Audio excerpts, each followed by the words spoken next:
தமிழொலி நேயர்களுக்கு வணக்கம். இன்றைய காலை நேர தலைப்புச் செய்திகள்.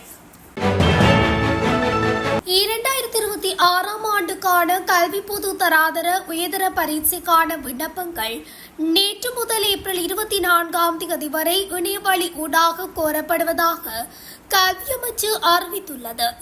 இதன்படி விண்ணப்பதாரர்கள் அனைவரும் www.donex.lk மற்றும் www.onlineexams.government.lk ஆகிய உத்தியோகபூர்வ இணையதளங்களுக்கு சென்று வழங்கப்பட்டுள்ள அறிவுறுத்தல்களை பின்பற்றி சரியான முறையில் விண்ணப்பங்களை சமர்ப்பிக்குமாறு அறிவுறுத்தப்பட்டுள்ளது. அரசு மற்றும் அரசால் அங்கீகரிக்கப்பட்ட தனியார் பாடசாலை மாணவர்கள் தங்களது விண்ணப்பங்களை பாடசாலை அதிபர் மூலமாக சமர்ப்பிக்க வேண்டும். அதே சமயம் தனியார் விண்ணப்பதாரர்கள் தங்களது தேசிய அடையாள அட்டை எண்ணை பயன்படுத்தி தனிப்பட்ட முறையில் விண்ணப்பங்களை சமர்ப்பிக்க வேண்டும். பாடசாலை அதிபர்கள் தமக்கு வழங்கப்பட்டுள்ள பயனர் பெயர் மற்றும் கடவுச்சொற்களை பயன்படுத்தி விண்ணப்பங்களை அனுப்ப வேண்டும் என்பதுடன் விண்ணப்பத்தை சமர்ப்பித்த பிறகு அதன் அச்சிடப்பட்ட பிரதியை பாதுகாப்பாக வைத்திருப்பது கட்டாயமாகும் என அறிவுறுத்தப்பட்டுள்ளது. எதிர்வரும் மே மாதம் வரை தடையின்றி எரிபொருளை விநியோகிக்க முடியும் என அமைச்சரவை பேச்சாளர் அமைச்சர் நலிந்த ஜேதிச தெரிவித்துள்ளார். அமைச்சரவை தீர்மானங்களை அறிவிக்கும் வாராந்த செய்தியாளர் சந்திப்பில் அரசாங்க தகவல் திணைக்களத்தில் நேற்று இடம்பெற்றது. இதன்போது எரிபொருள் கையிருப்பு தொடர்பிலான விவரங்களை அமைச்சர் நலிந்த ஜேதிச வெளியிட்டுள்ளார்.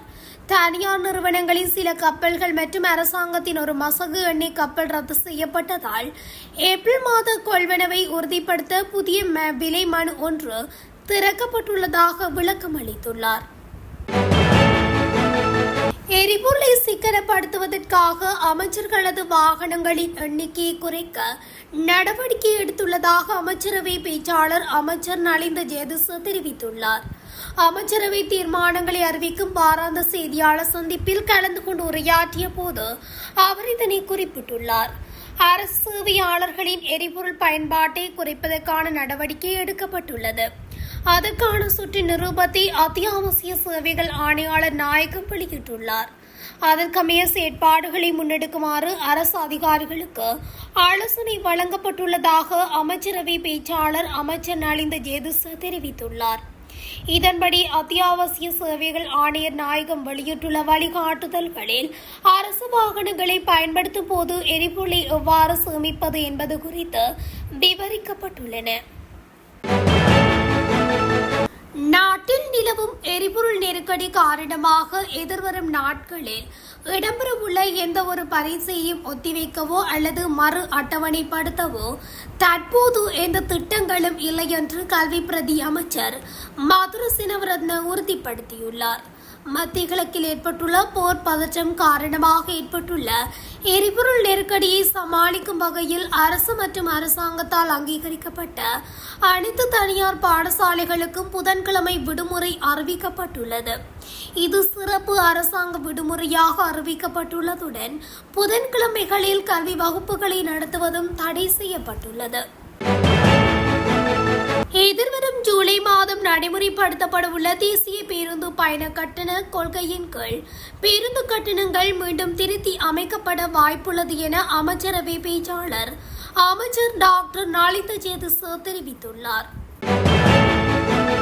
பொலனறுவை சோமாவதி சுங்காவில பிரதான வீதியில் பக்தர்களை சென்ற தனியார் பேருந்து ஒன்று வீதியை விட்டு விலகி கவிழ்ந்து விபத்துக்குள்ளானதில் 12 பேர் காயமடைந்துள்ளனர். நேற்று காலை சுமார் 7:15 மணியளவில் இந்த விபத்து இடம்பெற்றுள்ளது. மினிவாங்குட திவிளப்பட்டிய பகுதியிலிருந்து சோமாவதிய புனித தலத்திற்கு பக்தர்கள் ஏற்றிச் சென்ற போது விபத்து இடம்பெற்றுள்ளது. இந்த விபத்து நடந்த நேரத்தில் பேருந்தில் 24 பேர் இருந்துள்ளதுடன் பேருந்தில் சிக்கியிருந்த பயணிகள் உடனடியாக மீட்கப்பட்டு வைத்தியசாலையில் அனுமதிக்கப்பட்டுள்ளனர். இதன்போது காயமடைந்தவர்களில் 8 பேர் பொலனறுவை பொது வைத்தியசாலையிலும் மேலும் 4 பேர் புலஸ்திபுர பிராந்திய வைத்தியசாலையிலும் தற்போது சிகிச்சை பெற்று வருகின்றனர். மேலும் காயமடைந்தவரின் நிலைமை கவலைக்கிடமாக இல்லை என்று வைத்தியசாலை வட்டாரங்கள் தெரிவிக்கின்றன. ஹரணி போர்வதண்ட பகுதியில் உள்ள தங்குமிட அறையொன்றில் தங்கியிருந்த இருவருக்கிடையே ஏற்பட்ட வாய்த்தர்க்கம் கொலையில் முடிந்துள்ளது. மண்வெட்டியால் தாக்கப்பட்டதில் குடும்பஸ்தர் ஒருவர் உயிரிழந்துள்ளார் என்று ஹரணி தலைமையக போலீசார் தெரிவித்துள்ளனர். இச்சம்பவத்தில் போர்வதண்ட ரத்மல்கொட தீரானந்த மாவட்ட பகுதியைச் சேர்ந்த லியனிகே சோமஸ்ரீ என்பவரே உயிரிழந்துள்ளார். யாழ்ப்பாணம் பலிவழி ஆஞ்சநேயர் கோவிலில் வழிபாடுகளை முடித்துவிட்டு பாதசாரி கடவையூடாக வீதியை கடந்த பெண் உந்துர்லி மோதியதில் உயிரிழந்துள்ளார். ஊர்காவல்துறையைச் சேர்ந்த 70 வயதுடைய பெண்ணே இவ்வாறு உயிரிழந்துள்ளார். வல்வெட்டித்துறையில் உள்ள உறவினர் வீட்டுக்கு சென்றுவிட்டு திரும்பும் வழியில் பலிவழி ஆஞ்சநேயர் கோவிலில் வழிபட்டுவிட்டு வீதியை கடக்கும் போது விபத்து நிகழ்ந்துள்ளது. நெல்லியடி பகுதியில் இருந்து வந்த உந்துர்லி வேகமாக மோதியதே விபத்துக்கு காரணம் என தெரிய வந்துள்ளது. நாட்டின் நிலையான தேசிய வளர்ச்சிக்கான முன்னுரிமை துறையாக வலுசக்தி துறை அங்கீகரித்து அதனை மேம்படுத்துவதற்காக விசேட நிபுணர் குழு ஒன்றை நிறுவுவதற்கு அமைச்சரவை அங்கீகாரம் வழங்கியுள்ளது.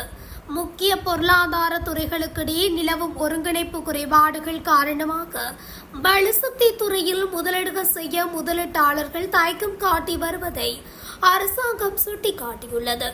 நிலையான பொருளாதாரத்தை கட்டியெழுப்புவதற்கு ஒருங்கிணைந்த பொருளாதார அபிவிருத்தி கட்டமைப்பு அவசியம் என 2026ஆம் ஆண்டுக்கான வரவு செலவு திட்டத்தை சமர்ப்பித்த போது ஜனாதிபதி அனுரகுமார் திசாநாயக்க வலியுறுத்தியிருந்தார்.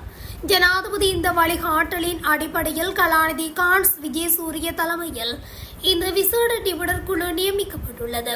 நீண்டகால அபிவிருத்தி இலக்குகளுக்கேற்ப வலுசக்தி பொருளாதாரத்தை வலுப்படுத்துவதற்கான தேசிய கொள்கைகள், உத்திகள் மற்றும் அமலாக்க கட்டமைப்புகளை உருவாக்குவது இக்குழுவின் பிரதான பணியாகும்.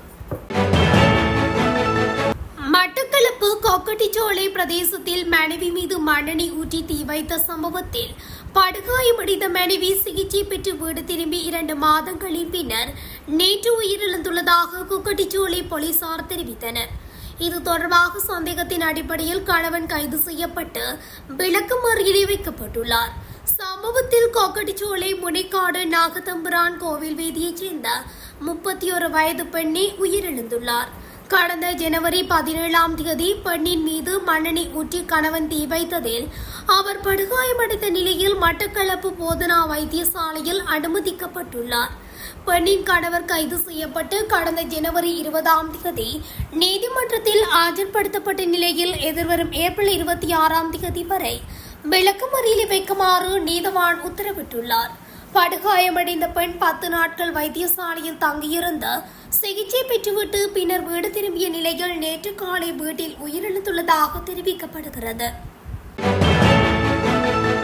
நாட்டில் தற்போது நிலவும் நெருக்கடி நிலைமையின் காரணமாக ஒரு மூட்டை சீமேந்தின் விலையும் அதிகரித்துள்ளதாக தகவல் வெளியாகியுள்ளது. அதன்படி ஒரு மூட்டை சீமேந்தின் விலை சுமார் 175 ரூபாய் அதிகரித்துள்ளதாக கட்டுமான பொருட்கள் விற்பனையாளர்கள் தெரிவித்தனர். இந்த நிலையில் சந்தையில் ஒரு மூட்டை சீமேந்து தற்போது 2250 ரூபாய்க்கு விற்பனை செய்யப்படுகிறதாக குறிப்பிடப்பட்டுள்ளது. ஹட்டனில் பாடசாலை மாணவர்களுக்கு நீண்ட காலமாக போதை மாத்திரைகளை விற்பனை செய்து வந்த வர்த்தகர் ஒருவர் போலீசாரால் கைது செய்யப்பட்டுள்ளார். ஹட்டன் நகரைச் சேர்ந்த ஒரு மருந்தக உரிமையாளர் ஹட்டன் பிரதேச ஊழல் தடுப்பிரிவு அதிகாரிகளால் செவ்வாய்க்கிழமை கைது செய்யப்பட்டுள்ளார். மின்சார உற்பத்திக்காக தேவையான எரிபொருள் கிடைக்கப்பெறுவதனால் இதுவரை மின்வெட்டு மேற்கொள்ள வேண்டிய அவசியம் ஏற்படவில்லை என தேசிய கட்டமைப்பு செயற்பாட்டு தனியார் நிறுவனத்தின் தலைவர் கலாநிதி PL பிரதீப் பிரியதர்ஷன பெரேரா தெரிவித்துள்ளார். எனினும் மின்சார தேவை அதிகரித்துள்ளதால் நுகர்வோர் மின்சாரத்தை சிக்கனமாக பயன்படுத்துமாறும் அவர் கேட்டுக் கொண்டுள்ளார். நாட்டின் சில பகுதிகளில் இன்று மழை மற்றும் இடியுடன் கூடிய மழை பெய்யக்கூடும் என வளிமண்டலவியல் திணைக்களம் தெரிவித்துள்ளது. மேற்கு மற்றும் சப்ரகமுவ மாகாணங்களிலும் காலி மற்றும் மாத்தறை மாவட்டங்களிலும் பிற்பகல் 2 மணிக்கு மேல் சில இடங்களில் மழை அல்லது இடியுடன் கூடிய மழை எதிர்பார்க்கப்படுகிறது. நாட்டின் மற்ற பகுதிகளில் பெரும்பாலும் வறண்ட வானிலை நிலவக்கூடும்.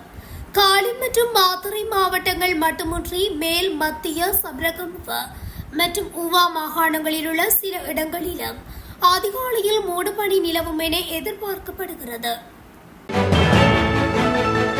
சர்வதேச வர்த்தக மற்றும் பதற்றம் காரணமாக சமையல் எரிவாயுவின் விலை அதிகரிக்கக்கூடும் என லிட்ரோ நிறுவனம் தெரிவித்துள்ளது. அதன்படி எதிர்வரும் ஏப்ரல் மாதம் 1ஆம் தேதிக்குள் எரிவாயு விலை திருத்தம் தொடர்பில் தீர்மானிக்கப்படும் என லிட்ரோ நிறுவனத்தின் தலைவர் சன்ன குணவர்த்தன தெரிவித்துள்ளார். எதிர்வரும் மே மாதம் வரையில் போதுமான கையிருப்புள்ளதாகவும் அவர் குறிப்பிட்டுள்ளார். அதன்படி ஏற்கனவே முன்பதிவு செய்யப்பட்ட எரிவாயு கப்பல் விரைவில் நாட்டை வந்தடையும் எனவும் லிட்ரோ நிறுவன தலைவர் நம்பிக்கை வெளியிட்டுள்ளார். எவ்வாறாயினும் சர்வதேச சந்தையில் எரிசக்தி உற்பத்திக்கு நிலவும் கேள்வியின் அடிப்படையில் எதிர்வரும் ஏப்ரல் மாதம் 1ஆம் தேதி புதிய விலை அதிகரிக்கப்படும் என லிட்ரோ நிறுவனத்தின் தலைவர் சன்ன குணவர்த்தன சுட்டிக்காட்டியுள்ளார். இத்துடன் தமிழொலியின் இன்றைய காலை நேர தலைப்புச் செய்திகள் நிறைவடைகின்றன.